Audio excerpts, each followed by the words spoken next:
Hi, I'm Claire Tompkins, the Clutter Coach, and this is the Organize Your Life podcast. I am passionate about organizing because it makes my clients' lives so much easier, more relaxed, and with more time to spend the way they want to. That's what organizing is all about, not about being neat or having the right containers. It's about getting more time for what matters to you. My specialty is chunking down this big topic so it's not overwhelming. That's the concept behind my book, 5 Minutes to a Relaxing Bedroom. And that's the concept for this podcast too, which is based on my first book, 52 Simple Ways to Get Organized. Both books are available on my website and on Amazon. In every podcast, I'll lay out a simple organizing concept and tell you why it's important. I'll include an action step at the end so you can start practicing right away. Okay, here we go. Today's podcast is based on simple way number 15 of my book. This is the beginning of the office section, so the next 7 podcasts will be about organizing your home office, including all that paper. You need an inbox in your office. Everybody does. If you require any paper at all, you need one. If you don't have one, paper ends up in piles and quickly disappears, especially when you're looking for it. Your inbox can be a basket, a tray, a box, or a corner of a table. The main criteria is that you have one and only one spot where incoming paper goes. Think of it as the customs check when you're at the airport. Everybody goes through that line. In the same way, everything has to go into the box until you review it and figure out where it goes. That way nothing falls through the cracks. This is a way to get real about how much incoming stuff you have. When paper is in 17 piles all over the house, you can fool yourself that it's not unmanageable. Or you don't really know how much you have, so you're just blissfully ignorant. Getting it all in one spot is critical if you're ever going to handle all of it. There is one case where you can bypass the inbox, and that's when you know exactly where the paper you're holding in your hand goes, and you're going to put it there right now. It could be a receipt that will go into your to-be-filed tray. It could be an event flyer that's going to go right onto the fridge under a magnet where you keep all those other ones. It could be the junk mail that goes straight to the recycle bin.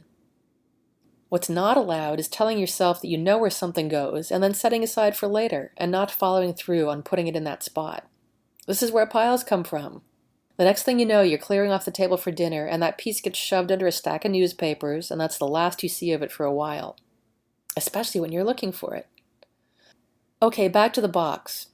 It can be big or small, decorative or officey looking, whatever color you want.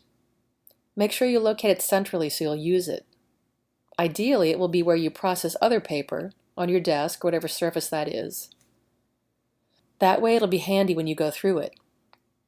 If you collect paper in one place and deal with it in another, for example, if you have a home office upstairs but paper collects in the kitchen, put your inbox in the kitchen. Next important task, process the inbox. Set aside time to go through it regularly. Remember, it is not a filing cabinet. Paper is not allowed to stay there indefinitely. That's like getting dressed from the clean clothes hamper. You don't do that, do you? For most people, sorting through the inbox every few days is enough to keep you up with the paper flow.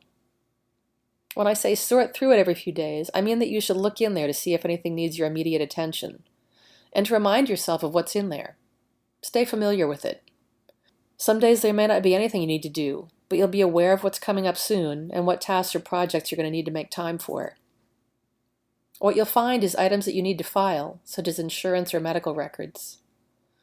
You'll find things you need to take action on, such as appointment reminder cards. You'll find things that are part of larger projects that may need more information to progress to the next stage, like making a phone call. There will be harder to categorize items as well, such as Post-its that you wrote a website address on, or business cards, or an article a friend gave you. You may have heard of the Ohio concept. That's OHIO, and it stands for Only Handle It Once.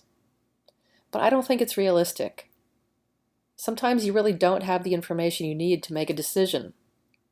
Sometimes you're just tired, and the world won't come to an end if you don't make that decision now. Instead, try this concept I learned from a really great book called ADD-Friendly Ways to Organize Your Life.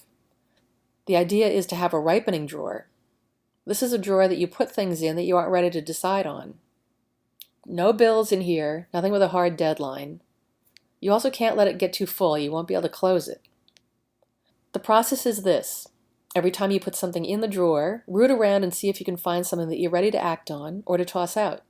And you will. Just as fruit ripens over time and then finally goes bad, the magic of time passing ripens and then rots the information in your drawer.